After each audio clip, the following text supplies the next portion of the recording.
కాలుష్య కోరల్లో Hinduja power plant పరివాహక గ్రామాలు.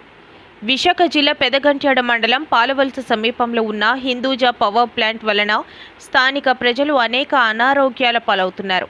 హిందూజా యాజమాన్యం మాత్రం పట్టించుకునే పాపాన పోలేదు. యాజమాన్యం పక్కన గ్రామానికే ప్లాంట్లో ఉపాధి, వైద్య సౌకర్యం కల్పిస్తున్నారు తప్ప హిందూజా పవర్ ప్లాంట్కు సంబంధించి యాష్ పాండ్, దుమ్ము, ధూళివలడ సమీప గ్రామాలు దాసరిపేట, మరడదాసరిపేట, మురుబాయి, అప్పికొండ, చేపలపాలెం, యలంపేట, రాజీవ్ నగర్, నక్కవానిపాలెం బాధలు పడుతున్నారు. ముఖ్యంగా గర్భిణీలు ఆరోగ్య సమస్యలు ఎదుర్కొంటున్నారు. అలాగే శ్వాసకోశ వ్యాధులు, చర్మ వ్యాధుల బారిన పడుతున్నారు. ఇంత జరుగుతున్నా హిందూజా యాజమాన్యం స్పందించడం లేదు. అంతేకాకుండా అప్పికొండ సముద్ర తీరం హిందూజా పవర్ ప్లాంట్ వలన పూర్తిగా కలుషితమై మత్స్య సంపద కనుమరుగయింది. వేటకు వెళ్లిన పరిస్థితే లేదు. మత్స్యకారుల జీవనానికి హిందూజా యాజమాన్యం తూట్లు పొడిచింది. గ్రామాలన్నీ కాలుష్య కోరల్లో ఉంటే పాలకులు, అధికారులు స్పందించడం లేదు. ఇప్పటికైనా స్పందించి హిందూజా యాజమాన్యంపై రాష్ట్ర ముఖ్యమంత్రి చంద్రబాబు నాయుడు, ఉప ముఖ్యమంత్రి పవన్ కళ్యాణ్ చర్యలు తీసుకోవాలని విజ్ఞప్తి చేస్తున్న ప్రజలు. ఈరోజు ఈ కార్యక్రమం ఏర్పాటు చేయడం కారణం ఏంటంటే, మనకి హిందూజా పవర్ ప్లాంట్ వల్ల ఇక్కడ అనేక రకమైన ఇబ్బందులు పడుతున్నాం. ఎందుకంటే అప్పుడు భూములు ఇవ్వడం మేము చేసిన తప్పు అనుకుంటాం. ఆ భూములు ఇవ్వడం వల్ల ఏం చేశారంటే ఇక్కడ ప్లాంట్ కట్టి పొల్యూషన్ చేశారు. మా ఏరియా అంతా మొత్తం తాగునీటితో సహా అన్ని కలుషితం అయిపోయి, ఎన్నిసార్లు అధికారులు కానీ ప్లాంట్ వారికి కానీ చెప్పినా పట్టించుకోలేదు. ఒక దగ్గరలో ఉన్న ఒక ఊరికి తప్ప మిగతా ఊర్లన్నింటినీ కూడా ఒక పనికిన ఎంటుక ముక్కలకు చూస్తున్నారు హిందూజా యాజమాన్యం. అంటే దగ్గరలో ఉన్న వాళ్ళు తప్ప మేము అందరం పొల్యూషన్ బుగ్గు తినడం లేదా? మేము మనుషులం కాదా? మా భూములు పోలేదా? లేకపోతే మేము దగ్గరలో లేమా? ఈ మండలం వాళ్ళం కాదా? ఈ వార్డు వాళ్ళం కాదా? ఏమిటి అన్యాయం హిందూజా వాళ్ళకి? మాకు ఎటువంటి కానీ సౌకర్యాలు కానీ చేయలేదు. చేయకపోవడం కాకుండా యాష్ పాండ్ కట్టారు. దానివల్ల బుగ్గేరు అన్ని ఊర్లు, చుట్టుపక్కల ఊర్లు, మద్దొడ్డు, బోసదొడ్డు, పలికిలదొడ్డు, దాసరపేట, నమ్మిదొడ్డు, ఇవన్నీ ఏరియాలు, అప్పికొండ, మురుబాయి, చేపలపాలెం అన్నీ కూడా కలుషితం అయిపోతున్నాయి యాష్ పాండ్ వల్ల. అయినా సరే ఎన్నిసార్లు కంప్లైంట్ ఇచ్చినా యాజమాన్యం వారు ఎటువంటి చర్యలు తీసుకోవట్లేదు, దీని గురించి పట్టించుకోవట్లేదు. అది కాకుండా హిందూజా పవర్ ప్లాంట్ అప్పికొండ దగ్గరలో పెద్ద గుంత తవ్వి మొత్తం గ్రావెల్ అంటా కొన్ని లక్షల టన్నులు తవ్వేసి ఆ గుంతనిగో ఈరోజు మనందరూ చూస్తున్న విజువల్స్, ఆ గుంతని ఏదో మట్టితో పూడ్చుకుంటానా ఓన్లీ యాస్తో పూడ్చేసి ఆ గుంతను కప్పేస్తున్నారు. అది అడ్డుకుంటే మేము ఏదో కేసులు పెడతామంటున్నారు.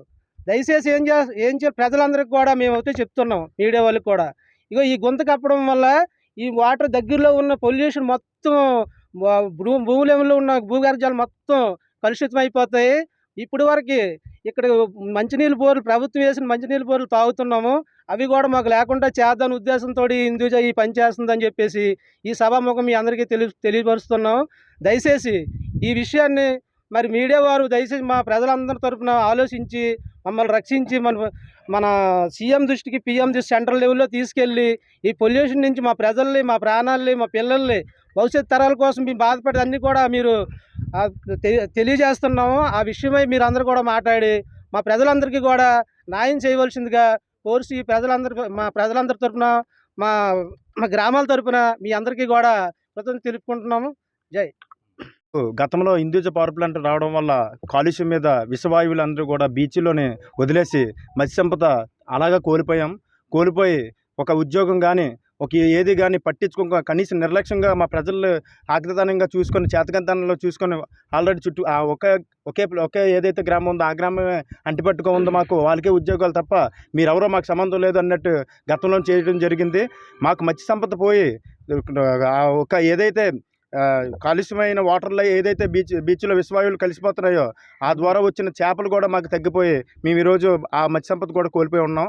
ఈ రోజు అయితే ఏం జరుగుతుందంటే హిందూజా పవర్ ప్లాంట్ ఏదైతే ఉందో ఈ యాస్బాగ్ మా గ్రామానికి ఆనుకో ఉన్న పెద్ద గుంత తవ్వి ఈ యొక్క కార్యక్రమానికి దుష్పాలన చేసి పెట్టారు. ఇదైతే మేము గతంలో కూడా మేము గ్రేవన్స్కి కలెక్టర్ గారికి కూడా మేము లెటర్ ఇవ్వడం జరిగింది. ఇప్పుడు హిందూజ యాజమాన్యం దిగొచ్చి ఈ యొక్క ఆపకపోతే మాత్రం రానున్న రోజుల్లో దీన్ని పై లెవెల్కి తీసుకొని, అలాగే మీడియా అనేది చాలా గొప్పది. మీ పాత్రికేయుల మిత్రులు ద్వారా మేము మా బాధను చెప్పుకుంటున్నాం. మీరు ఈ యొక్క బాధని పై లెవెల్కి తీసుకెళ్ళి మా యొక్క సమస్యను ఈ మారుమూల గ్రామంలో ఏదైతే అప్పికొండ, రాజీనగర్, మురబాయ్, ఈ యొక్క దాసరపేట ఇలా పరిసరాల ప్రాంతాలు ఉన్నాయో ఏ ఒక్క కుర్రోడికి కూడా ఉద్యోగం రాలేదు ఈరోజు. కనీసం మమ్మల్ని పట్టించుకొని పోయారు. కనీసం మేము తినడానికి కూడా ఈరోజు కాలుష్యం నీరు దొరకకుండా చేసే బాధను ఈరోజు మాకు తీసుకొచ్చారని మీ సభాముఖంగా చెప్తున్నాం. అలాగే రానున్న రోజుల్లో దీన్ని డిప్యూటీ సీఎం అలాగే నారా చంద్రబాబు నాయుడు అలాగే పీఎం దగ్గర కూడా మీరు తీసుకెళ్ళి మా ఒక బాధను వినిపించుకుంటారని కోరుకుంటూ జై హింద్. అందరికీ నమస్కారం అండి. మేము ఇక్కడ హిందూజా పవర్ ప్లాంట్ దగ్గరలో గ్రామాలు పక్కన ఉన్నటువంటి మనుషులు, వేల కుటుంబాలు ఇక్కడ దగ్గరలో ఉన్నాయి. ఇక్కడ ఏంటంటే హిందూజా యాస ఏదైతే ఉందో ఇక్కడ పెద్ద గుయ్యి తవ్వి దాన్ని మట్టితో కూర్చకుండా యాసను తీసుకొచ్చి ఇక్కడ వేయడం వల్ల పక్కనే ఉన్న విలేజెస్ ఏవైతే ఉన్నాయో చాలా ఇబ్బంది పడుతున్నాం. ఇక్కడ పక్కనే మత్స్యకారులు ఉన్నారు. పాపం వాళ్ళకి రాబోయే పంట కూడా వాళ్ళు చాలా ఇబ్బంది పడుతూ చాలా నరకం అనిపిస్తున్నారు. అలాగే మరి 77వ వార్డులో 36 గ్రామాలండి. ఈ గ్రామాల్లో చాలా లక్షల మంది బ్రతుకుతున్నారు. కనీసం కూలి పనులు లేక చాలామంది ఇబ్బందులు పడుతున్నాం. అయినప్పటికీ కూడా ఈ పొల్యూషన్తో మనం చాలా ఇబ్బందులు పడుతూ మనం బ్రతకడం వల్ల చాలా అనారోగ్యాలు కూడా రావడం జరుగుతుంది.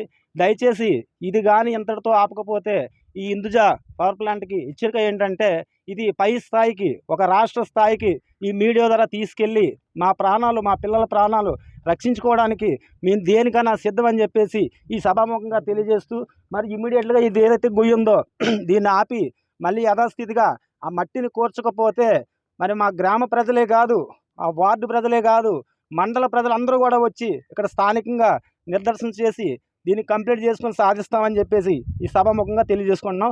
జై హింద్. ప్రభుత్వం అధికారంలో ఉన్నప్పుడు ఆనాటి ముఖ్యమంత్రి శ్రీ వైఎస్ జగన్మోహన్ రెడ్డి గారు స్టీల్ ప్లాంట్ ప్రైవేటీకరణకు సంబంధించి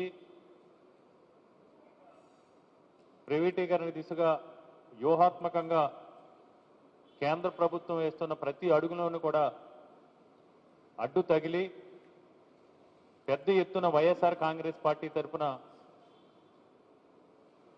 కార్మిక సంఘాలు, అదేవిధంగా ఆంధ్రప్రదేశ్ రాష్ట్ర ప్రజలు అందరినీ కూడా మమేకం చేసి పెద్ద ఎత్తున పోరాటాలు చేయడంతో పాటు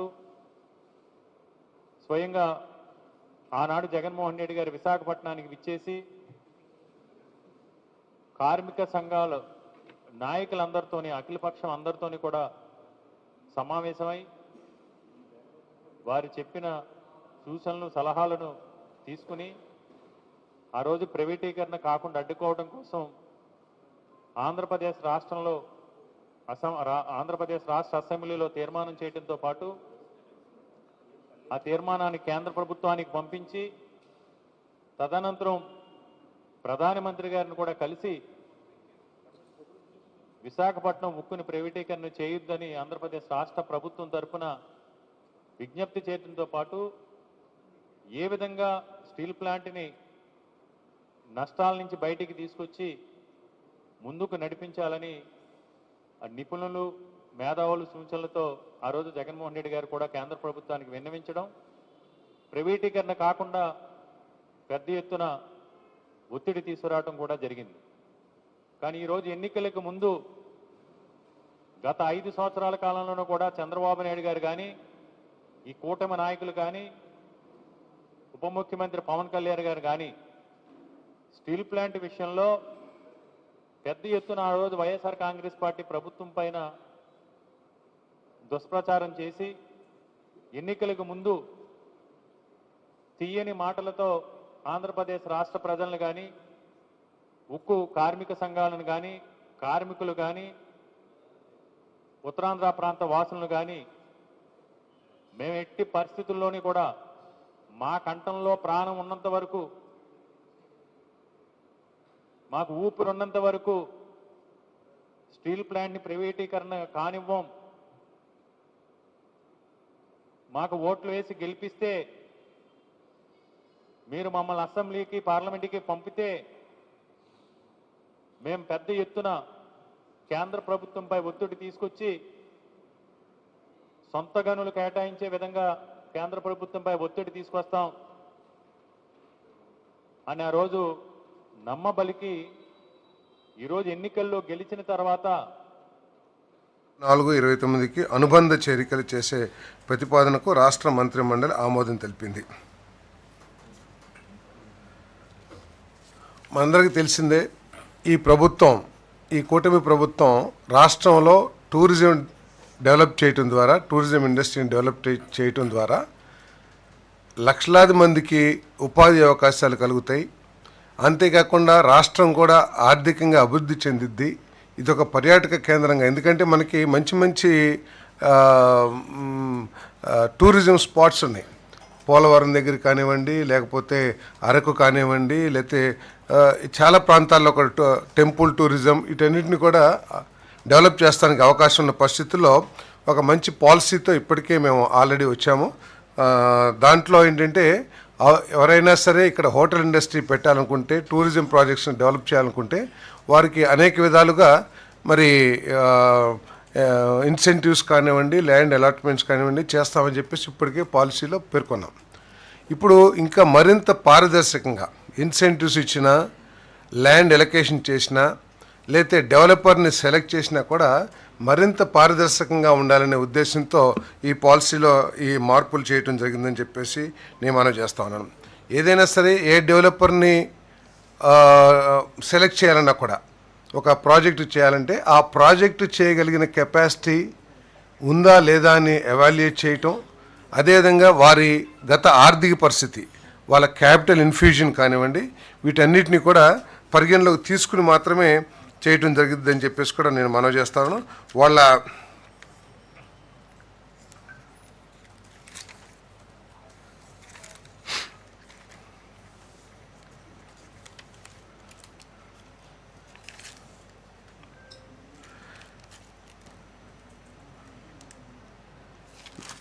దీంట్లో ఏంటంటే వాళ్ళకి స్పెసిఫిక్ కండిషన్స్ని పెట్టి, ఒక లార్జ్ ప్రాజెక్ట్ అయితే 2 సంవత్సరాల్లో, అంటే భూమి కేటాయించిన తర్వాత, అంటే మనం చాలామందిని చూస్తూ ఉంటాం చాలా రాష్ట్రాల్లో, కానీ గతంలో మన రాష్ట్రంలో కూడా ల్యాండ్ అలాట్మెంట్ చేసినాక దాన్ని ఎటువంటి డెవలప్మెంట్ చేయకోకుండా ఆ ప్రాజెక్ట్ని డిలే చేసే ప్రాసెస్ని మనం చాలా చూసాం. అటువంటి వాటిని నివారించడానికి కానివ్వండి, అదేవిధంగా ఒకే ప్రాజెక్టుకి ఇద్దరు పోటీ పడితే ఏ విధమైన ఎవాల్యుయేషన్ చేయాలి, వారి ఫైనాన్షియల్ కెపాసిటీ కానివ్వండి, ఎవరైతే పెద్ద ప్రాజెక్టు పెడితే ఎక్కువ రూమ్స్ని ఏర్పాటు చేస్తారో కొన్ని నిబంధనలు ఏర్పాటు చేసి వారికి కేటాయించాలనేది పాలసీలో పెట్టడం జరిగింది. అదేవిధంగా ఎవరైనా సరే పరికరాల మీద మధ్యవర్తిత్వం చేసి జిఎం రాజమోహన్ గారిపై ఒత్తిడిచ్చి అగ్రో జిఎం పైన మరి తనకు వ్యక్తిగతంగా వాళ్ళకి లాభం చేకూరే విధంగా వారికి యంత్ర కొనుగోలు, పరికరాల కొనుగోలుపై మరి మధ్యవర్తిత్వం చేయమని చెప్పి జిఎం గారికి ఆదేశించిన మీదట ఆయన దాన్ని సున్నితంగా తిరస్కరించి సెలవుపై ఆయన ఇతర వెళ్ళిపోయినటువంటి వాయనం ఈవేళ అతని తాలూకా అవినీతికి అద్దం పడుతుంది. మరి అతని పైన ఉన్నటువంటి ఆరోపణలు నిజాయితీతో ఆయన మంత్రి గారు ఆయనే వెరిఫై ఒక కమిటీ వేసుకొని తన సత్యలతను తెలియజేయమని చెప్పి మేము కోరుతున్నాం. మేము ఏదంటే వైఎస్ఆర్ పార్టీ మాకు ఇలా ఆరోపణలు చేస్తుంటుంది, నిత్యం మాపై బురదల్లే కార్యక్రమే వాళ్ళదని చెప్పి మాట్లాడుతుంటారు. మరి ఈవేళ జిఎం రాజమోహన్ గారి ట్రాన్స్ఫర్ వెనక ఎటువంటి కారణాలు ఉన్నాయో గౌరవ మంత్రి గారు తెలియజేయాలని కోరుతున్నాం.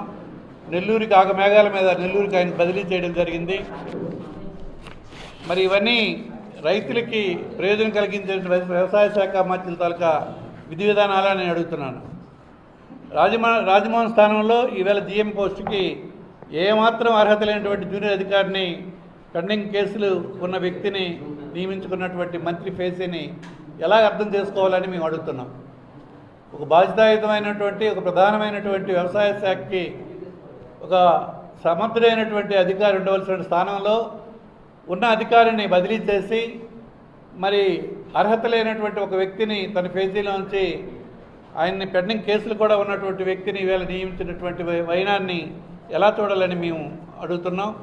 మరి ఇప్పటికే రాజమోహన్ గారు జీఎం గారు సెలవుపై నెల్లూరు వెళ్ళిపోవడం జరిగింది. తనకు మరో మార్గం లేదంటూ సిఎస్కి లేఖ కూడా అతను రాశారు. ఆ లేఖ ప్రతి కూడా ఉంది ఇక్కడ. మరి ఇటువంటివన్నీ మనం ఎలాగ చూడాలి అని అడుగుతున్నాం. మీ అడ్డుగోలు దోపిడీకి సహకరించలేదని ఇలా బదిలీల పేరుతో అధికారులను వేధిస్తారా? ఇదే నారా చంద్రబాబు నాయుడు గారు కూటమి ప్రభుత్వం తాలూకా ముఖ్యమంత్రిగా చంద్రబాబు నాయుడు గారి వైఖరి, ఇదేనా మంచి ప్రభుత్వం అంటే అని చెప్పి మేము అడుగుతున్నాం.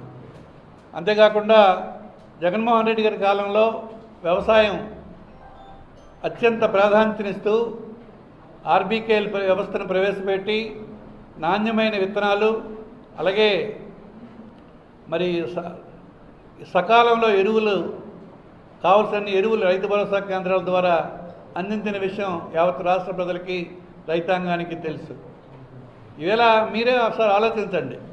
మీరు చేస్తున్నటువంటి వైనం, ఈవేళ మీరు ఎరువులు సరఫరా చేస్తున్న విధానం ఎంతవరకు సక్రమం?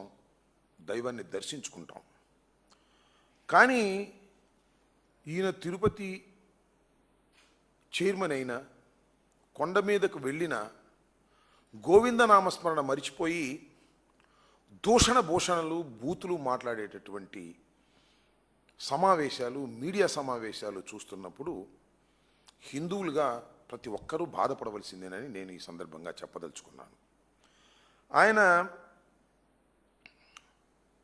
ఎలా ఈ టీటీడీ బోర్డు చైర్మన్ అయ్యాడు? ఏమన్నా అంతకుముందు దైవసేవ చేసి అయ్యాడా? లేకపోతే సమాజానికి సేవ చేసి ఏమన్నా అయ్యాడా?